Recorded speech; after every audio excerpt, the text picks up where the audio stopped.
Hello students, कैसे हो? I hope आप सब बहुत मजे में हो और अच्छी चल रही है आपकी पढ़ाई। मैं आज आपको जीएसटी का रजिस्ट्रेशन चैप्टर करा रहा हूं इस लेक्चर में। ये बहुत ही इंपॉर्टेंट चैप्टर है, तो पूरा फोकस और अटेंशन रखना। देखिए, कुछ डेफिनेशंस मैंने लिखी है यहाँ, पढ़ लेना मन करे तो। जस्ट रीड लिख रहा हूं मैं तो। भैया मैं नहीं पढ़ा रहा, आपको पढ़ने का मन है तो खुद ही पढ़ लेना। और आप में से भी अगर कुछ बच्चे कहते हैं सर हमसे ना हो पाएगा, तो भाई मत करना, छोड़ देना। आगे बढ़ता हूं। Section 22, person liable for registration based on turnover. इसका मतलब मैं आपको रजिस्ट्रेशन में पहले वो केस पढ़ाऊंगा जहां पर टर्नओवर अगर एक लिमिट को क्रॉस करता है तब आपको रजिस्ट्रेशन लेना है, और अगर उस लिमिट को टर्नओवर क्रॉस नहीं करता है तो आपको रजिस्ट्रेशन नहीं लेना है, एटलीस्ट इस पॉइंट में। आइए जानते हैं स्टेट्स और टर्नओवर का लिमिट, चाहे वो गुड्स का टर्नओवर हो या सर्विस का टर्नओवर या दोनों का टर्नओवर हो। देखो, मिजोरम, त्रिपुरा, मणिपुर और नागालैंड, चार स्टेट के नाम लर्न करेंगे हम।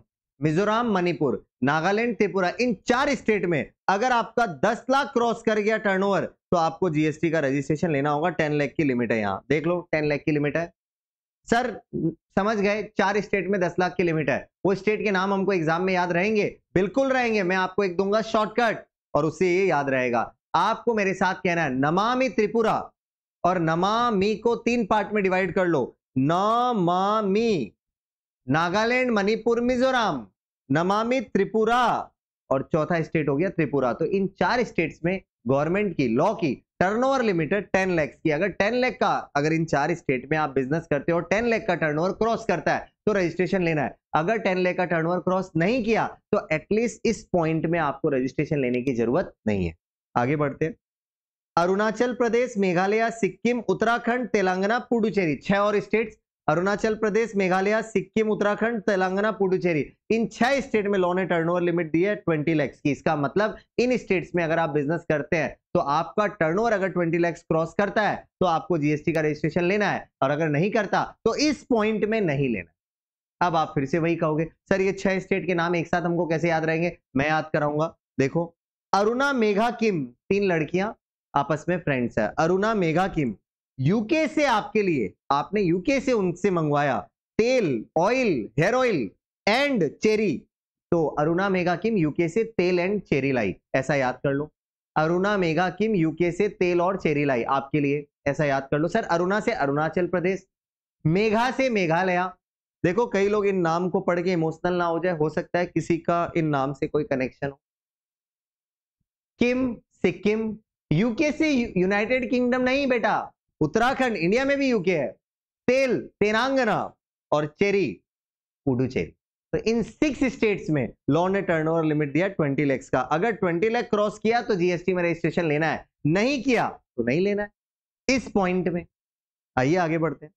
अब बात करेंगे ऑल अदर स्टेट्स की। इसका मतलब कुछ स्टेट्स की बात हमने ऊपर कर ली थी, 10, 6 और 4। If you remember, Namami Tripura में 4 स्टेट था, अरुणा, मेघा, किम यूके से तेल और चेरी लाई, इसमें 6 स्टेट थे, 10 चले गए। बाकी बचे स्टेट्स के लिए क्या लिमिट है, यहीं पर आपको फोकस करना है, क्योंकि यहां पर थोड़ी कैलकुलेशन सिखाऊंगा। आइए, अगर आप एक्सक्लूसिवली गुड्स में डील करते हैं, एक्सक्लूसिवली गुड्स में डील करते हैं, मतलब अदर स्टेट का एक एग्जांपल ले लेते हैं, महाराष्ट्र। महाराष्ट्र में आपने एक दुकान खोली, उसमें आप सिर्फ गुड सप्लाई कर रहे हैं, साथ में ज्यादा से ज्यादा इंक्लूड लॉ अलाउ कर रहा है कि आप किसी को लोन देकर इंटरेस्ट अर्न कर सकते हैं। आप इतना ही काम करें, या तो गुड सप्लाई कर रहे हैं और या फिर किसी को लोन देकर इंटरेस्ट अर्न करें, इतना ही काम करें, इसके अलावा कुछ नहीं, तब तो लॉ कहता है अदर स्टेट में आपका टर्नओवर लिमिट होगा 40 लाख का। एग्जाम्पल मैंने बता दिया। आगे बढ़ते हैं। सप्लाई ऑफ सर्विस, अगर आप अदर स्टेट में सर्विस सप्लाई करते हैं या गुड सर्विस दोनों सप्लाई करते हैं, या सप्लाई कर रहे हैं आप कुछ specific items like ice cream, edible ice, paan masala, tobacco, manufactured tobacco substitute, fly ash bricks, fly ash जिसमें 90% फ्लाई एज कंटेंट है, fly ash block, bricks of fossil meal, similar items, building bricks, earthen और roofing tiles, अगर आप इस तरह के item supply करते हैं तो लॉ कहता है आपके लिए टर्नओवर लिमिट होगा 20 लाख का।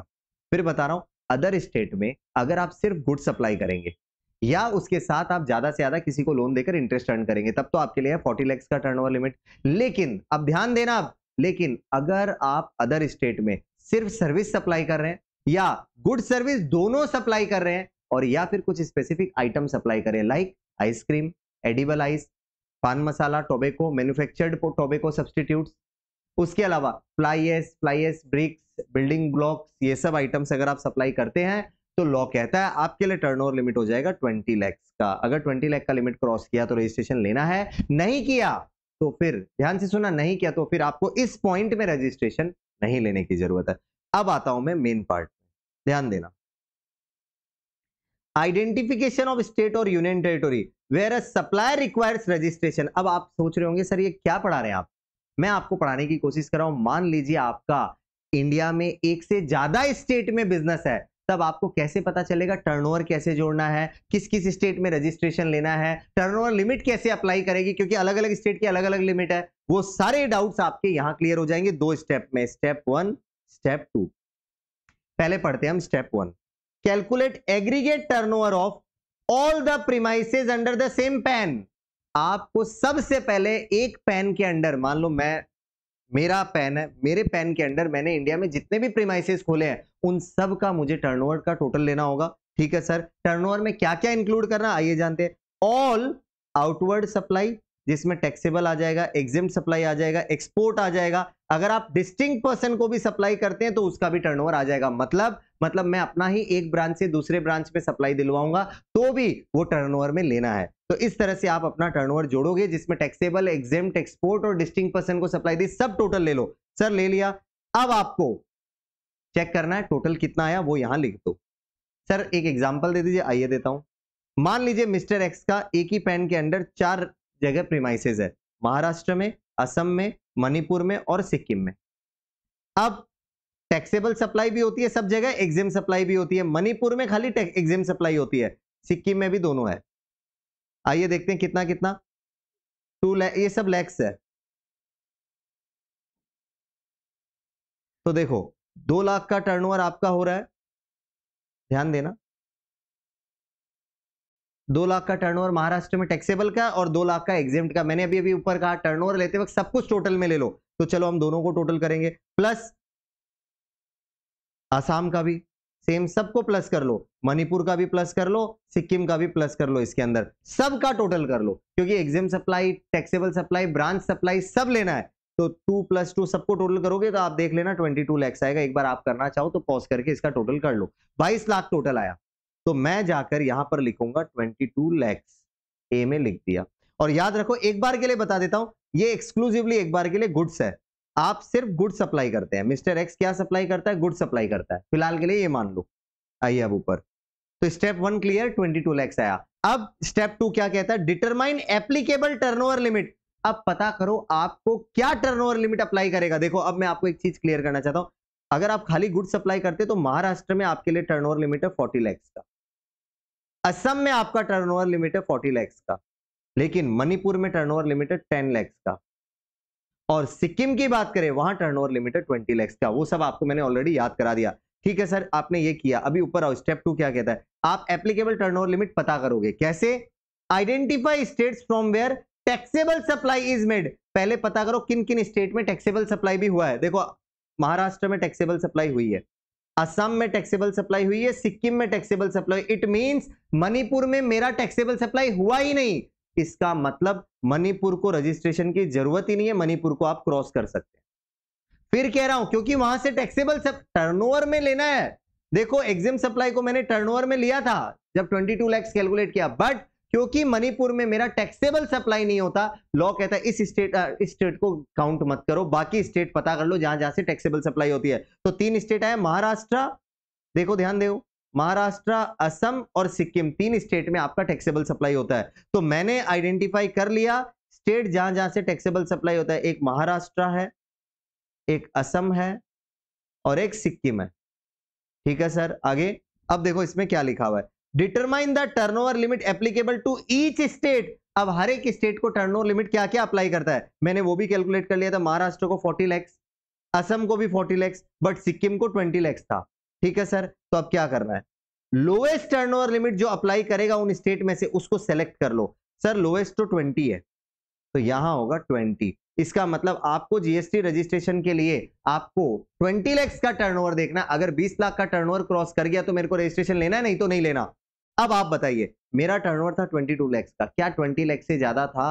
आंसर इज यस, तो लेना है। तो if A is greater than B, yes A B से ज्यादा है, मतलब 22 इज ग्रेटर देन 20, तो ऐसे केस में आपको रजिस्ट्रेशन लेना है। कहां लेना है? In such state from where taxable supply is made. इसका मतलब यह उन्हीं स्टेट में आपको रजिस्ट्रेशन लेना है जहां जहां से टैक्सेबल सप्लाई है, मतलब महाराष्ट्र में लेना है रजिस्ट्रेशन, असम में लेना है और सिक्किम में लेना है, मणिपुर में जरूरत नहीं है। आई होप आपको इस एग्जाम्पल से पूरा क्लियर हुआ कि रजिस्ट्रेशन किस किस स्टेट में लेना है। जब मेरा एक से ज्यादा स्टेट में बिजनेस है, वो कैलकुलेशन कैसे करते हैं।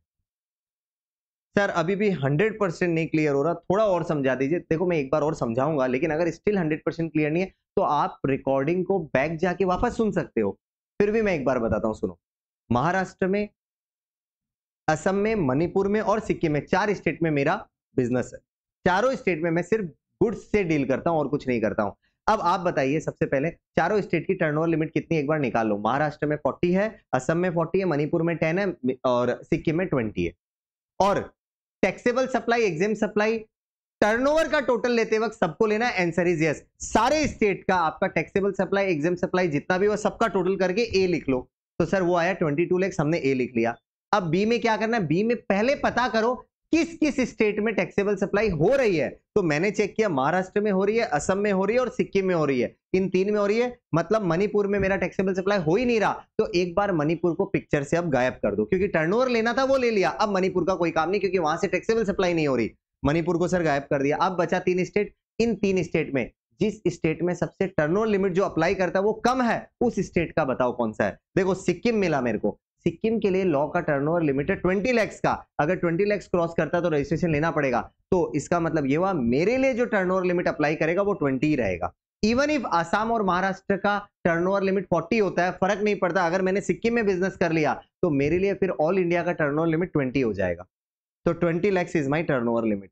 अब बताओ 20 lakhs is greater than 22 lakhs, answer is 22 lakhs is greater than 20 lakhs, answer is yes. It means आपको जीएसटी का रजिस्ट्रेशन लेना है। अब कहां कहां लेना है? जहां जहां से टैक्सेबल सप्लाई हो रही है, मतलब महाराष्ट्र में लेना है, असम में लेना है और सिक्किम में लेना है। इस तरह से हमने ये आंसर निकाला। तो आई होप आपको ये समझ आया। देखिए अभी तक हमने टर्नओवर बेसिस पे रजिस्ट्रेशन लेना कब जरूरी है वो पढ़ लिया, और कब टर्नओवर बेसिस पे जरूरत नहीं है। अब मैं आपको जो पढ़ाऊंगा वो पढ़ाऊंगा ऐसे 2 केसेस जहां पर आपको रजिस्ट्रेशन लेना मैंडेटरी है। ध्यान देना। पॉइंट नंबर 2, अगर कोई रजिस्टर्ड पर्सन, ध्यान देना, रजिस्टर्ड पर्सन ट्रांसफर कर रहा है अपना बिजनेस को, मिस्टर एक्स जीएसटी में ऑलरेडी रजिस्टर्ड है और वो अपना बिजनेस को एज ए गोइंग कंसर्न किसी को ट्रांसफर कर रहा है, मान लीजिए मिस्टर वाई को, या उसकी डेथ हो जाती है और उसका बेटा उसका बिजनेस को सक्सीड कर जाता है। लॉ कहता है ऐसे केस में जो ट्रांसफर ही है, मतलब जिसने बिजनेस लिया है, उसको भी रजिस्ट्रेशन लेने की जरूरत है। किस दिन? जिस दिन ट्रांसफर हुआ या सक्सेशन हुआ। इन सिंपल वर्ड, आप अपना बिजनेस किसी को ट्रांसफर करें या किसी को हो रहा है, और जो आदमी ट्रांसफर ही है उसको रजिस्ट्रेशन लेना मैंडेटरी है। जिस दिन बिजनेस ट्रांसफर हो उस दिन से वो लायबल हो जाएगा। It's as simple as that. Next point, amalgamation या डीमर्जर के थ्रू बिजनेस ट्रांसफर हो रहा है। ध्यान से सुनना, अमालगमेशन या डीमर्जर के थ्रू बिजनेस ट्रांसफर हो रहा है। अगेन वही बात, जो बिजनेस ट्रांसफर हो रहा है जिसको, मतलब ट्रांसफर ही, अदर वर्ड्स में बोले तो अमालगमेटेड कंपनी या फिर रिजल्टिंग कंपनी, जो ट्रांसफर ही है, लॉ कहता है उसको रजिस्ट्रेशन लेना मैंडेटरी है। कब से?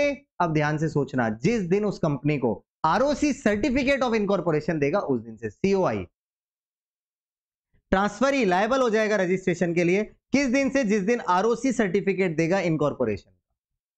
तो आई होप आपको ये दोनों पॉइंट समझ आ गए। बेसिक से थे, कुछ ज्यादा दिमाग लगाने का नहीं था, तो आई होप ये खत्म है। नेक्स्ट आइए सेक्शन 23-24, कहां कहां पर रजिस्ट्रेशन लेना एग्जेम्प्ट किया लॉ ने और कहां कहां कंपलसरी है, आइए उनको समझते हैं। नंबर ए, कोई भी पर्सन अगर एंगेज्ड है एक्सक्लूसिवली, मतलब सिर्फ यही, क्या क्या चीज में? Non taxable. Sir non taxable का example alcohol, petrol. Wholly exempt, wholly exempt का एग्जांपल में तो आपको पता होगा, हमने पूरी एग्जेम्पशन चैप्टर पढ़ा है, तो उसमें से कई सारे एग्जेम्प्टेड सर्विस ले लो। तो नॉन टैक्सेबल या होली एग्जेम्प्ट सप्लाई कर रहे हैं अगर आप, तो आपको एग्जेम्प्टेड है, मतलब जीएसटी में रजिस्ट्रेशन नहीं लेना है। मतलब आपकी दारू की दुकान है मान लीजिए, और वहां सिर्फ दारू बिक्री करते हैं आप, आपको जीएसटी का रजिस्ट्रेशन नहीं चाहिए। आप पेट्रोल पंप चला रहे हैं, वहां सिर्फ पेट्रोल पंप में पेट्रोल बिक्री हो रहा है, डीजल बिक्री हो रहा है और कुछ भी नहीं, तो लॉ कहता है आपको जीएसटी में रजिस्ट्रेशन की जरूरत नहीं है। हाँ, प्रोवाइडेड आप इसके अलावा और कोई चीज में एंगेज नहीं हो वहां। आइए आगे बढ़ते हैं। नेक्स्ट पॉइंट, अगर आप एग्रीकल्चरिस्ट हैं, बीइंग इंडिविजुअल एचयूएफ, मतलब समझ लीजिए नॉर्मल एक इंडिविजुअल एचयूएफ एग्रीकल्चरिस्ट है, और वो exclusively produce out of cultivate of land, मतलब वो लोग सप्लाई क्या चीज कर रहे हैं, जो लैंड से कल्टीवेट किया उसी चीज को सप्लाई कर रहे हैं और कुछ नहीं कर रहे हैं। लॉ कहता है इनको भी जीएसटी से रजिस्ट्रेशन से एग्जेम्प्टेड किया गया। तो दो हो गया, आप फटाफट में दो कर लेते हैं। अगर आप एक्सक्लूसिवली एग्जेम्प्टेड या नील रेटेड चीजों को, सॉरी यहां नील रेटेड नहीं है, नॉन टैक्सेबल, इसका मतलब नील रेटेड लिखकर काटना है आपको। तो अगर आप एक्सक्लूसिवली नॉन टैक्सेबल या एग्जेम्प्टेड चीजों को सप्लाई करते हैं, आपको जीएसटी में रजिस्ट्रेशन नहीं चाहिए। नील रेटेड नहीं कहा, इसका मतलब नील रेटेड सप्लाई करोगे तो टर्नओवर बेसिस पे रजिस्ट्रेशन लेना पड़ेगा। आगे बढ़ते हैं। अगर आप एग्रीकल्चरिस्ट है बीइंग इंडिविजुअल एचयूएफ और आप एक्सक्लूसिवली लैंड के कल्टीवेशन को सप्लाई कर रहे हो और कुछ भी नहीं, तो आपको जीएसटी में रजिस्ट्रेशन एग्जेम्प्टेड। आगे बढ़ते हैं। अब 2 पॉइंट लिंक में समझ आएंगे। मैं रिवर्स चार्ज की मान लो सप्लाई दे रहा हूं और आप ऐसी सप्लाई ले रहे हैं जहां आप रिवर्स चार्ज में लायबल है। तो एग्जांपल ही ले लेते हैं, मैं एक इंश्योरेंस कंपनी हूं और आप इंश्योरेंस एजेंट है। तो आपको पता होगा इंश्योरेंस एजेंट अगर इंश्योरेंस कंपनी को एजेंसी सर्विस देता है तो वहां पर इंश्योरेंस कंपनी उस एजेंसी कमीशन चार्जेस पर जीएसटी खुद से पे करेगा रिवर्स चार्ज में। इंश्योरेंस एजेंट को इंश्योरेंस कंपनी से जीएसटी चार्ज करने की जरूरत नहीं है। आई होप आपको ये पता है अगर आपने आरसीएम लिस्ट पढ़ी है तो इस केस में हम समझेंगे रजिस्ट्रेशन एजेंट को लेना है कि नहीं लेना और इंश्योरेंस कंपनी को लेना है कि नहीं लेना। लॉ क्या कहता है ये देखते हैं। अगर पर्सन सप्लायर है जो रिवर्स चार्ज की सप्लाई दे रहा है, मतलब हम यहां एग्जांपल में लिख सकते हैं इंश्योरेंस एजेंट, तो उसको रजिस्ट्रेशन लेना है कि नहीं लेना। लॉ कहता है एग्जेम्प्टेड है, क्योंकि एजेंट ऐसी सर्विस दे रहा है जहां पर इंश्योरेंस कंपनी टैक्स के लिए लायबल है, एजेंट नहीं। तो एजेंट रजिस्ट्रेशन लेके क्या करेगा, नहीं चाहिए उसको रजिस्ट्रेशन। आगे बढ़ते हैं। पर्सन रिसिपिएंट लायबल टू पे tax under RCM. Sir reverse charge में कौन लायबल था, इंश्योरेंस कंपनी। तो इनको रजिस्ट्रेशन लेना है कि नहीं लेना, यस कंपलसरी। अगर आप रिवर्स चार्ज की एक भी सप्लाई रिसीव कर लोगे तो लॉ कहता है टैक्स पे करने के लिए रजिस्ट्रेशन लेना कंपलसरी है। तो आपको लगता है सीओडी समझ आ गया। सर रिवर्स चार्ज की सप्लाई अगर हम सिर्फ और सिर्फ वही देते हैं तो हमको रजिस्ट्रेशन की जरूरत नहीं है, और अगर हमने रिवर्स चार्ज की एक भी सप्लाई ले ली तो हमको रजिस्ट्रेशन लेना मैंडेटरी है। आई होप आपको समझ आया है। थोड़ा फोकस करो, अपने आप समझ आएगा, थोड़ा ब्रेन चलाइए। आगे बढ़ता हूं। Point number E and F, इन दोनों को थोड़ा इजीली नहीं है इसलिए थोड़ा सा पेशेंस से समझना। Person making any inter state taxable supply, पूरा ध्यान इस वर्ड पे होना चाहिए, टैक्सेबल सप्लाई। अगर आप एक स्टेट से दूसरे स्टेट में टैक्सेबल सप्लाई कर रहे हैं, मैंने नहीं कहा एग्जेम्प्टेड सप्लाई कर रहे हैं, नील रेटेड सप्लाई कर रहे हैं, नॉन टैक्सेबल सप्लाई करें, मैंने कहा टैक्सेबल सप्लाई को आप एक स्टेट से दूसरे स्टेट में भेज रहे हैं। समझ आई बात, ध्यान देना। तो क्या भेज रहे हैं, या तो गुड्स भेज रहे हैं अदर देन हैंडीक्राफ्ट गुड्स को छोड़कर, हैंडीक्राफ्ट गुड्स को छोड़कर और कोई गुड्स भेज रहे हैं। लॉ कहता है रजिस्ट्रेशन लेना मैंडेटरी है। सिंपल वर्ड में, बॉम्बे में आपकी दुकान है, वहां से आप कोई गुड्स को दिल्ली भेजना चाहते हैं और वो गुड्स याद रखना टैक्सेबल गुड्स है, तो आपको रजिस्ट्रेशन लेना मैंडेटरी है, चाहे आपका टर्नओवर कितना भी हो। आगे बढ़ते हैं। Person making any inter state taxable supply of services, अगर सर्विसेज जीएसटी में टैक्सेबल और अगर आपको एक स्टेट से दूसरे स्टेट में भेजनी है तो लॉ क्या कहता है, रजिस्ट्रेशन क्या है, exempted if turnover limit does not exceed. देखो रजिस्ट्रेशन लेना एग्जेम्प्टेड अगर टर्नओवर लिमिट क्रॉस ना करे तो। इसका मतलब ये हुआ, मान लो मैं कोचिंग सर्विस देता हूं और मैंने एक स्टेट से दूसरे स्टेट में कोचिंग सर्विस दी, तो और मान लीजिए अब पता है आपको जीएसटी में तो कोचिंग सर्विसेज आर टैक्सेबल, तो उस केस में लॉ कहता है मुझे रजिस्ट्रेशन की तभी जरूरत है अगर मेरा टर्नओवर लिमिट क्रॉस करता है, नहीं तो मुझे जरूरत नहीं। आइए आगे बढ़ते हैं।